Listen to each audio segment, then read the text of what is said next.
Max,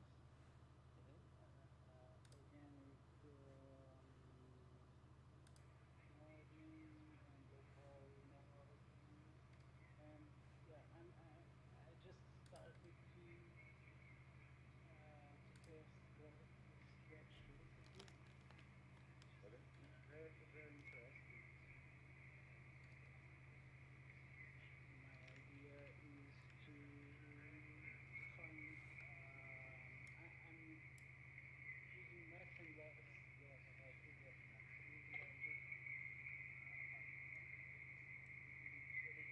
I'm using just iPad, and then I use 3ds Max now for UPW map and then flip parts How's that sound? I'm using more like Shapecar 3D for parametric create modeling spaces, and I want to experiment more locally Okay. Well, I think we've got audio now, but unfortunately, I don't know if there's a way of getting everyone else's audio in the in co-creation right now, since it's being connected directly through VR. Um, as far as audio outputs and all of that, we would probably be needing to be do something else like Zoom or something. Unless Nico, you can think of another way to do it. But doesn't your audio output go through? Can it pull the signal from your because your mic is input, and can't you pull the audio output from the Quest?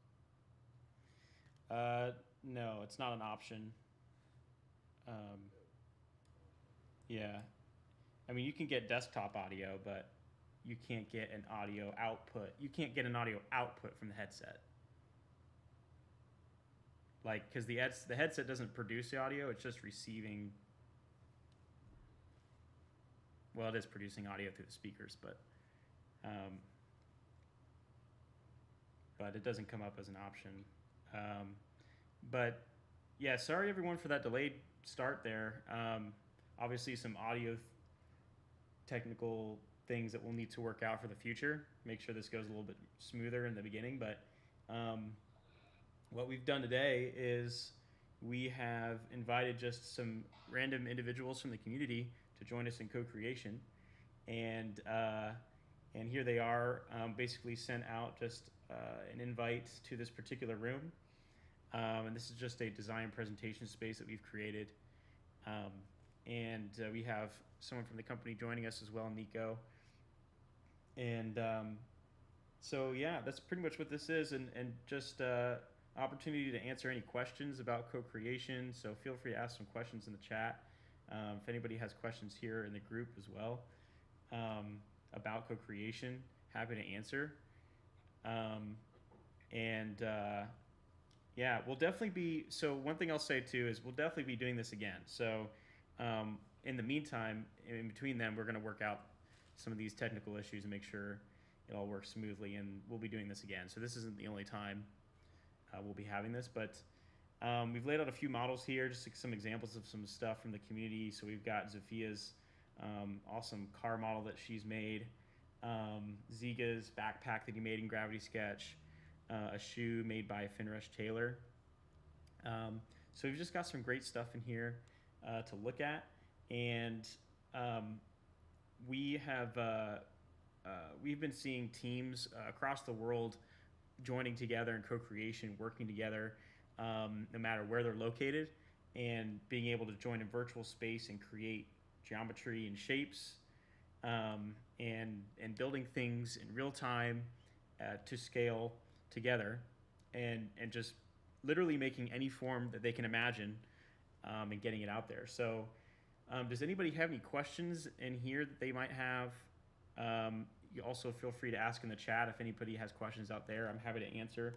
And Nico, you can take on some of the questions too if you feel like you've got a good answer for some stuff as well. But yeah, does anybody have any questions?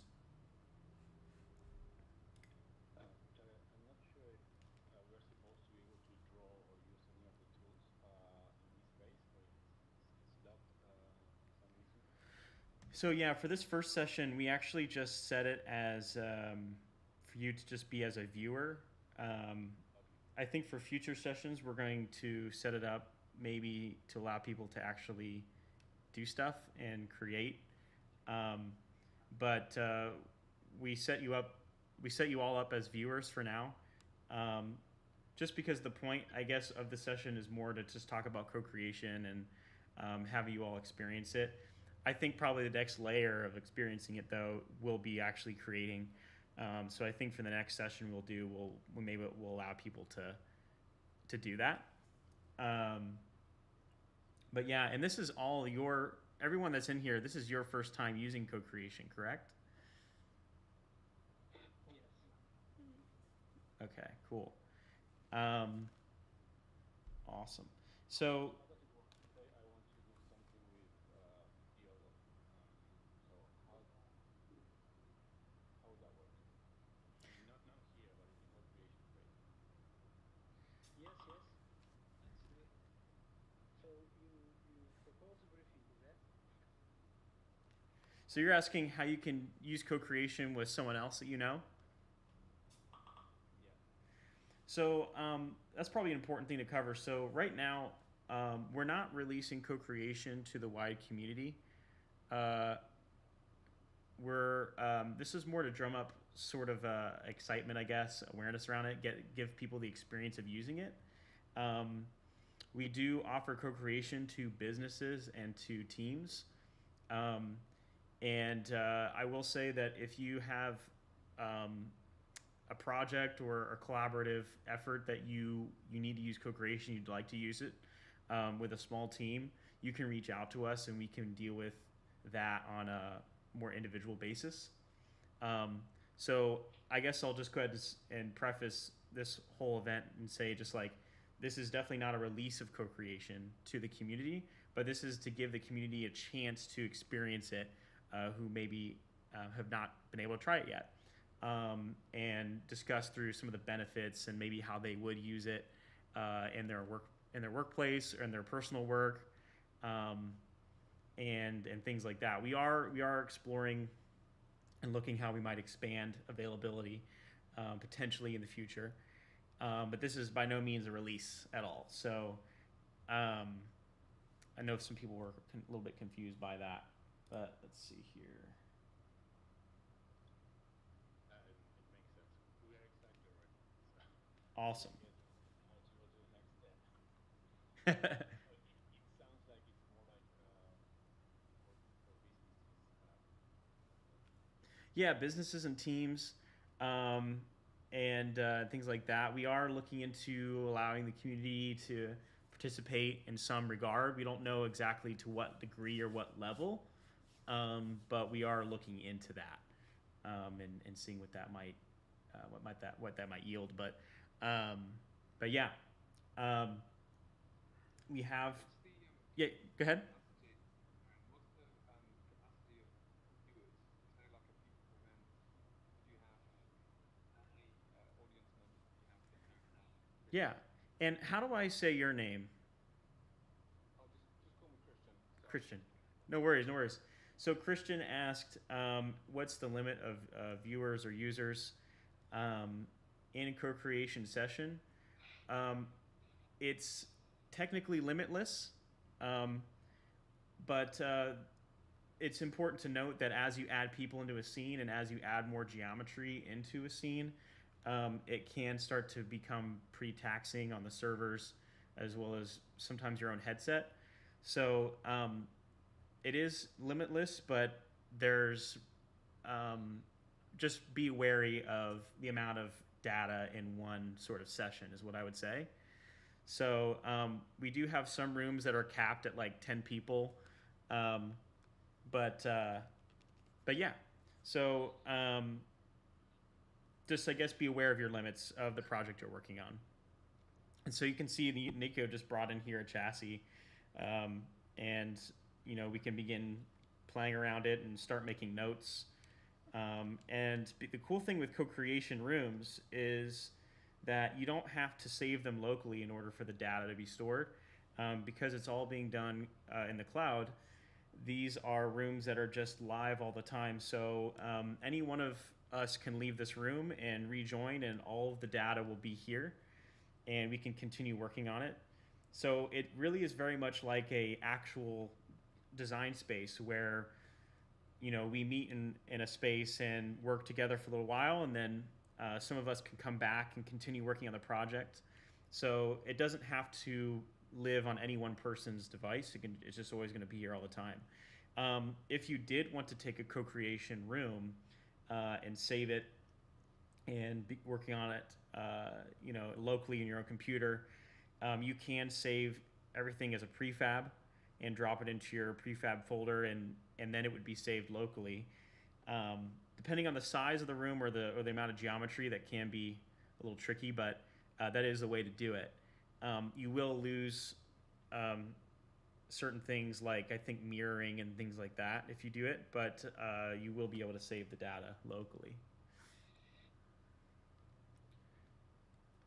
And so I think also this room was built using Gravity Sketch as well. So you can use Gravity Sketch as presentation space. It really is a blank canvas for not even just creating ideas and fleshing out concepts, but creating spaces, creating different kinds of experiences that your team might want to use on a regular basis. So maybe this can be the same design room that you always use for presentations. Then that can be a room that you always have in co-creation that you always go back into to bring things into. So sometimes you might not even use co-creation for creating, but it can be a place to just review and look at designs,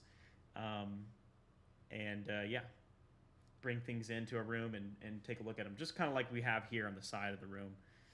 Let me check some questions that might be up on online as well.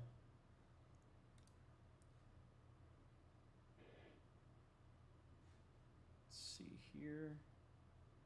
So basically, the empty room is an empty space. If I want to put a stand or interior design to present to a client, So right? can you repeat that again for me? So basically, if I want to do a presentation for a client of an interior design or an exhibition of a stand, this came completely empty, right? This is not a preset. If I want to import a stand, big stand, Yeah. So Diogo is asking, if co-creation rooms are blank slates, if they're empty spaces, if there's presets. So that's a great question. As it stands right now, co-creation rooms are completely empty, just like any new Gravity Sketch room. And so this space that you see in here is not a preset. We actually just built this and brought it into Gravity Sketch, but it does bring up a good point that I think we would like to have some preset rooms in the future for co-creation to sort of give a helping hand to teams that are working across the world to bring something into. So I think this space is an example of something that we could provide as a preset, where a room, you might be able to, when you create a room, you might be able to choose between a list of presets, and then this will be in there automatically, and then all you have to do is just bring in your models or start sketching or whatever you'd like to do. So it is something we have briefly talked about as far as providing some prefab environments and setups for co-creation. So, and those would, I think, also trickle into just regular individual rooms as well. So those could be available to individual users potentially.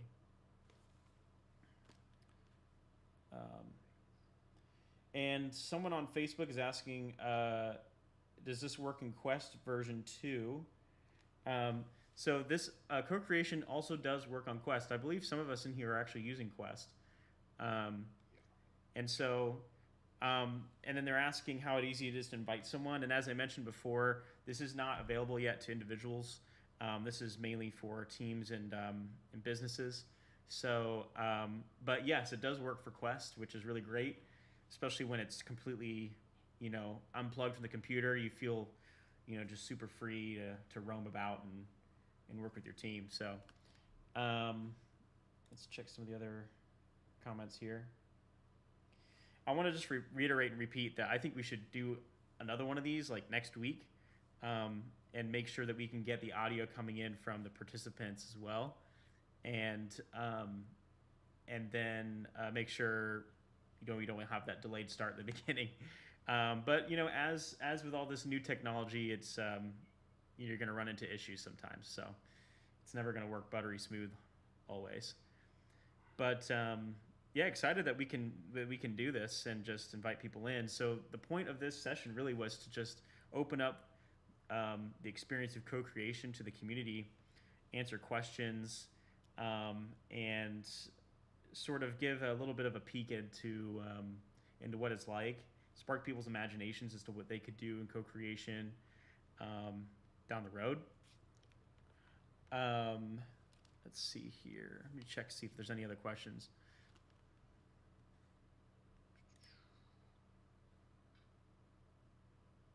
I have a question. Let's see. Yeah, who's that? Is that Pablo? Yeah, Pablo. I'm just curious. I'm thinking that there must be some kind of hierarchy in this type of space, like because of the settings and all the share things. I just wonder, like, how does that work? You said something key in the beginning. I didn't get that first part. The the question is like if there is any sort of hierarchy for this space. So for instance, like when you have multiple people working together, if the settings, the like if you put the image in a mirror or if you have the x-axis and all this kind of stuff important, if there's a hierarchy and how you manage that work. Oh yeah, it's a good question. So I was confused in that first word there. I think you're saying hierarchy, correct? Hierarchy. Yeah, I imagine hierarchy. that's totally fine. Yeah, I just want to understand. So yeah, you're asking about just like how things are organized, right? And how it lays out in co-creation. So what you'll see is since you guys are reviewers right now, it's not actually showing you on my layers. But if you guys were able to actually create things, you would see your name as well in the layers tab.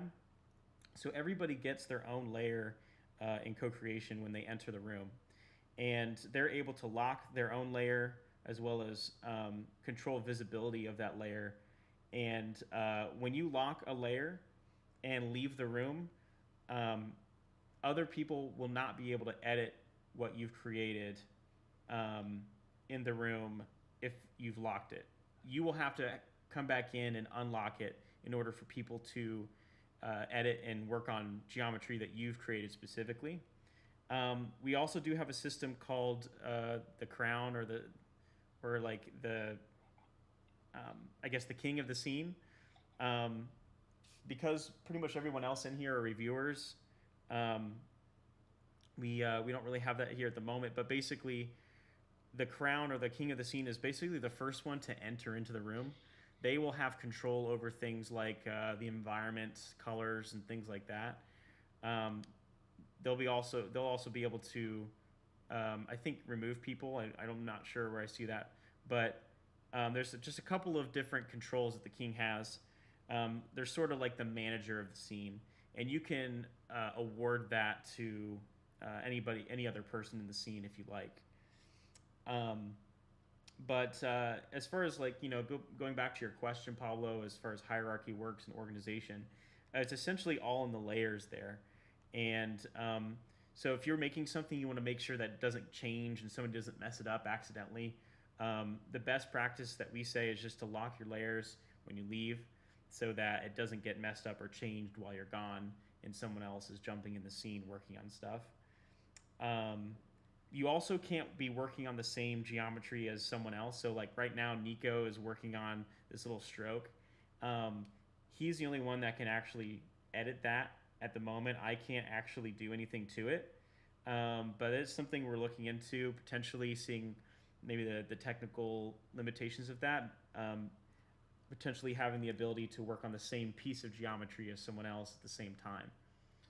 So that's something that we're looking into as well. Does that kind of answer your question, Pablo?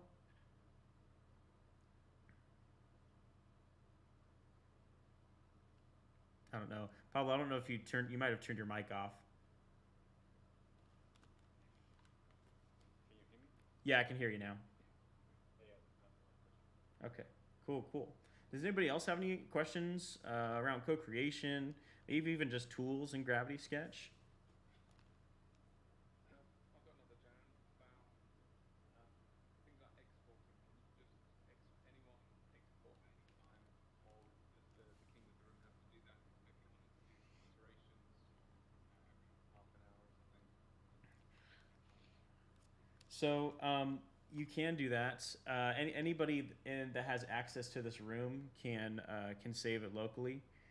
Um, I do think though that if you have locked layers, like if someone has a locked layer and you can't touch it, um, you won't be able to export that because you actually won't be able to select it and turn it into a prefab. So And I guess if you have a large sub D object, it is maybe a good idea to start maybe splitting them up if you want other people to be editing those. So if I create a sub D object and I say wanted Pablo to be continuing on that while I start another one, do I have to move it to his layer? the question from Christian is if you wanted someone to work on your piece of geometry, and then you wanted to move on and work on another piece of geometry, do you have to move it to their layer? The answer is no. As long as your layer is unlocked, they will be able to edit that piece of geometry as long as you're not like in edit mode and you're working on it. They'll be able to edit that piece of geometry. And that's a great way to work. So creating duplicates of things, and so saying like you're working on like another version or something like that, they can work on like version one and you're now working on version two or something. So you've duplicated and all that. So that's another great way of working. So the short answer to that is no. You do not have to have something on their own layer to work on it. They can work on other people's geometry that are on their layers. They just have to be unlocked. That's the answer to that.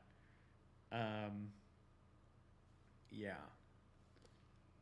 And we might just cut this short today, so just because it's because of the delayed start in the beginning, and I think we'll definitely be doing another one of these for sure, and uh, making sure the audio is working, everything, and also making sure we're getting the audio from the participants as well. So, um, but yeah, I hope that we were able to answer some questions. I hope you guys are excited about it. Um, we are looking into bringing this, providing a version of co-creation to the community in the future. There's no timeline on that yet, and as to what capacity that will be available is also still being determined.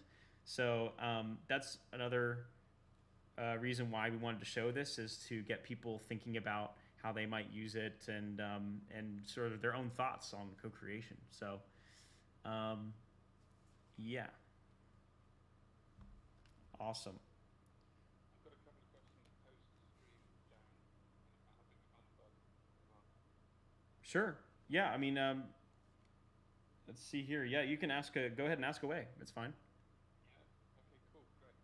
First of all, thanks for the invite. I've been dying to jump into one of your rooms for ages, and this is just fantastic. Absolutely love it. I think the bug that I found, even though I'm a viewer, Hmm. if I go to the, can you see my UI? I can see. Yeah, I can see it.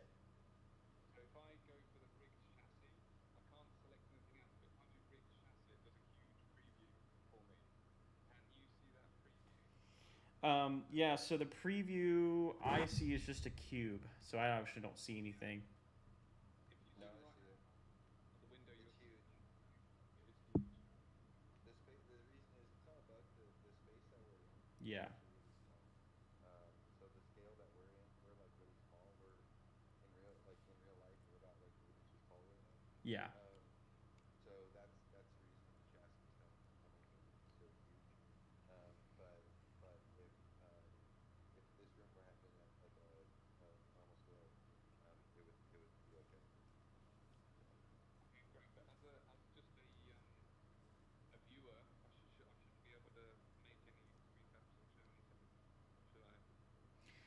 Um, I guess, and we're still working on this. So just for everyone out there watching, Pablo is asking about because he's only a reviewer or a viewer. Why is he still able to bring in a prefab? And then also the prefab was coming in super large, and is that an issue? The answer is that the prefab is coming in large just because the scale of the scene, the scale of everything that we're working on is actually really small. This is not actually true to life scale. So the prefab that Pablo was bringing in was actually true to life, and that's why it was previewing much larger. And then to answer your question there as well, Pablo, about I'm trying to think. What was the other question? Uh, let's see. There's something I was going to cover there as well. Um, oh, as far as being able to bring the prefab in, um, we're still working on the feature uh, of the role of viewer. So I'm just assuming that that function hasn't yet been shut off from the viewer yet, unless there might be a reason from the team that they've left that available for viewers. Um, but yeah, so this is still work in progress too, as far as different degrees of interaction and co-creation. Um, there's different degrees, and they're probably going to change. But there's viewers, there's editors, and there's different kinds of levels there. Um, let's see. Theo on Facebook says, I did get to try this feature. Thanks for all your hard work on this awesome piece of VR. Thank you so much for the kind words, Theo. Yeah, just shooting those words right over to the team. They've been doing incredible work building up this tool. And we've got much bigger dreams coming down the road for this as well. So stay tuned for all the updates that we'll be putting out. But I think with that, let's just go ahead and end it. And we'll be doing this again. We'll do it properly with good audio coming in from both sides. So there's just a little bit of unanticipated issues there, but I hope that we were at least able to convey a piece of what we intended today. And yeah, stay tuned for another opportunity for everyone out there to join us in co-creation.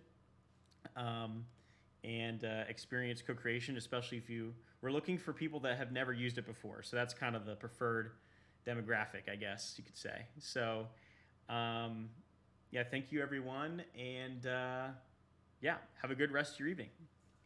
Bye now.